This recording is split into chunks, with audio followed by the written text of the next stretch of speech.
বন্ধুসকল এইজোপাই শিলিখা যিজোপা শিলিখা তলত গুৰুজনাই আঙুজি বহি আছিলে আৰু এজন ভক্তই কোৱা মতে এইজোপা তলত গুৰুজনাই বহি আছিল আৰু এই ডাঙৰ গছজোপা দেখিছেনে এইজোপা কিন্তু পুতেকহে শিলিখাজোপা পুতেকহে গতিকে এই পুতেকজোপা ইমান ডাঙৰ হ'ল কিন্তু বাপেকটো সৰু হৈ আছে বুলি এটি মানে ৰখাল কৰি পিনি কথাষাৰ কৈছিলে গতিকে দেখুৱালোঁ আপোনালোকক সেৱা এটা ল'ব আপোনালোকেও শিলিখাজোপাৰ তলতে এনেকৈ লিখা আছে পশ্চিমে শিলিখা বৃক্ষ হালিয়া আছয় তাহঁতে আৱজি গুৰু পুস্তক লিখয়। বন্ধুসকল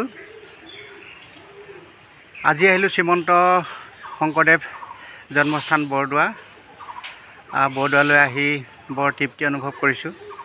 বহু দিনৰ পৰা আহিম বুলি আশা পালি আছিলোঁ বৰদোৱালৈ, কিন্তু ঠাউকতে সুবিধা এটা পালোঁ, সেই সূত্ৰে আজি বৰদোৱালৈ আহিলোঁ। বৰদোৱা ইয়াৰ নামঘৰ ইয়াৰ সৰোবৰ মোৰ চেনেলৰ যোগেদি দেখুৱাবলৈ ইচ্ছা কৰিম, গতিকে আপোনালোকে চাব আৰু চাই নিজেও যিসকলে অহা নাই বৰদোৱালৈ চাই নিজে তৃপ্তি অনুভৱ কৰিব। এখন মূল তোৰণ জাপি সদৃশ মূল তোৰণ, এখন মূল তোৰণেদি সোমাইছোঁ আমি। এয়া মূল নামঘৰ, জাতীয় পোচাক পিন্ধিহে প্ৰৱেশ কৰিবলৈ কৈছে ভিতৰত। গুৰুজনাৰ এখন বিশাল নামঘৰ প্ৰভু ঈশ্বৰ। এয়া আমাৰ শ্ৰীমন্ত শংকৰদেৱ জন্মস্থান বৰদোৱা।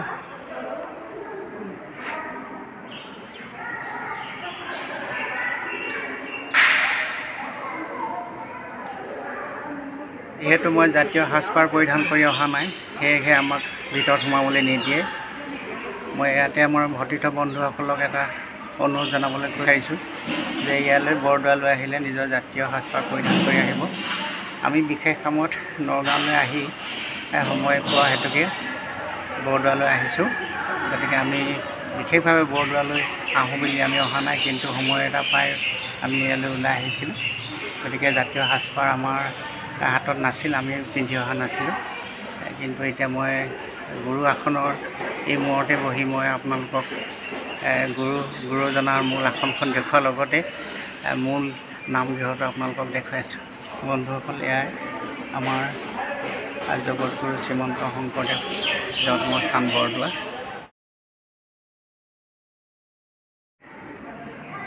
বিশাল নামঘৰ,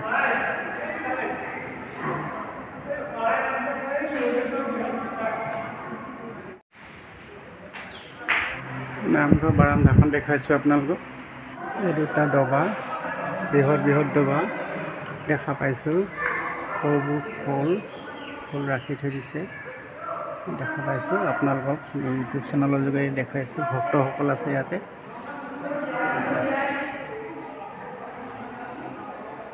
এখন গুৰু আসন দেখুৱালোঁ আপোনাক। তৰে আকাশী গংগা ভক্তি সৰোবৰ গেট, আমি তালৈ এতিয়া প্ৰৱেশ কৰিছোঁ।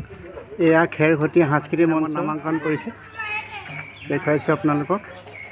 তো সৰোবৰৰ কাষতে আছে, বহুত ভক্ত সমাগম হৈছে ইয়াতে। এজন ভক্ত পাইছোঁ ইয়াতে।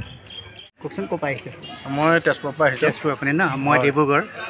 কিহত আহিলে তেজপুৰৰ পৰা? আমি তেজপুৰৰ পৰা এখন বাছ ভাড়া কৰি আহিছোঁ। আমি আমাৰ ঘৰৰ চুবুৰী মানুহবিলাক খাবলৈ মিলি পেলাই। তেওঁলোক তেজপুৰৰ পৰা আহিছে, আমি আহিছোঁ ডিব্ৰুগড়ৰ পৰা, গতিকে ভাল লাগিলে এখেতক লগ পাই।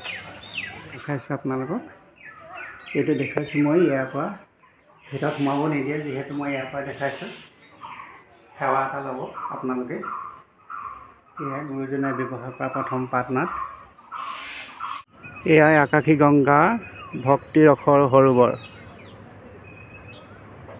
বন্ধুসকল ইয়াকে কৈ আকাশী গংগা ভক্তি ৰসৰ সৰোবৰ।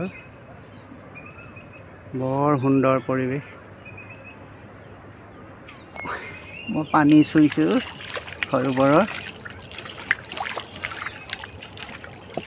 বৰদোৱা এই ঠাইটুকুৰা চাৰিওফালে ঘৰেই চাৰিওফালে ঘৰেই। ইয়াত এনেকুৱা ভক্তি ভাৱ এটা জাগিত হয় অন্তৰত। চাৰিওকাষে নাৰিকল, তামোল, কঁঠাল, বিভিন্ন ধৰণৰ ফল মূলৰ গছ গছনিয়ে ভৰপূৰ হৈ আছে ঠাইটুকুৰা। এই বৰদোৱা থানতে বৃহৎ বিল্ডিং বনাইছে, দেখুৱাইছোঁ আপোনালোকক। মই এজন ভক্তক শুনিছিলোঁ, ভক্তজনে ক'লে যে অতিথিশাল বনাইছে ইয়াতে। ভাদ মাহৰ পৰা বহাগ মাহলৈকে সাংঘাতিক ভক্ত হয় বুলি কৈছে ইয়াতে। ইয়াত প্ৰৱেশ কৰি পিনে আকৌ আমাৰ সেইফালে পৰশু থানলৈকে যায়।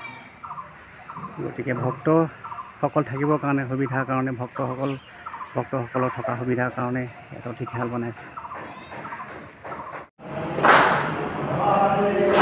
এই পদভিলাত নাম আৰম্ভ হৈছে ইতিমধ্যে।